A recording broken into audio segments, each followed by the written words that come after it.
ಕಳ್ಳತನಕ್ಕೆ ವಿಫಲ ಯತ್ನ, ಸ್ಥಳೀಯರಲ್ಲಿ ಮನೆ ಮಾಡಿದ ಆತಂಕ.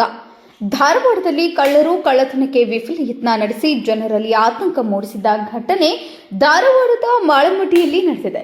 ತಡರಾತ್ರಿ ಅಪಾರ್ಟ್ಮೆಂಟ್ಗೆ ನುಗ್ಗಿದ ಕಳ್ಳರು ಮನೆಗಳ ಲಾಕ್ ಮುರಿಯಲು ಪ್ರಯತ್ನಿಸಿದ್ದಾರೆ. ಡಬಲ್ ಲಾಕ್ ಸಿಸ್ಟಮ್ ಇರುವುದರಿಂದ ಲಾಕ್ ಮುರಿಯಲು ಸಾಧ್ಯವಾಗಿಲ್ಲ. ಜನರು ಸಹ ಎಚ್ಚೆತ್ತುಕೊಂಡು ಅಕ್ಕಪಕ್ಕದ ಮನೆಯವರನ್ನ ಎಚ್ಚರಿಸಿದ್ದಾರೆ. ಈ ಹಿನ್ನೆಲೆಯಲ್ಲಿ ಕಳ್ಳರು ಅಲ್ಲಿಂದ ಪರಾರಿಯಾಗಿದ್ದಾರೆ. ಧಾರವಾಡದ ಮಾಳಮರಡಿಯಲ್ಲಿ ಈ ಹಿಂದೆ 1 ವರ್ಷದ ಹಿಂದೆಯೇ ಇಂತಹ ಘಟನೆ ನಡೆದಿದ್ದು, ಈ ಕುರಿತು ಕಳ್ಳತನ ಪ್ರಕರಣ ಸಹ ದಾಖಲಾಗಿತ್ತು. ಇದೀಗ ಕಳ್ಳರ ಹಾವಳಿ ಹೆಚ್ಚಾಗಿದ್ದು, ಪೊಲೀಸರು ಹೆಚ್ಚು ಗಸ್ತು ತಿರುಗಬೇಕೆಂದು ಮಾಳಮಡ್ಡಿಯ ಅಪಾರ್ಟ್ಮೆಂಟ್ ನಿವಾಸಿಗಳು ಆಗ್ರಹಿಸಿದ್ದಾರೆ.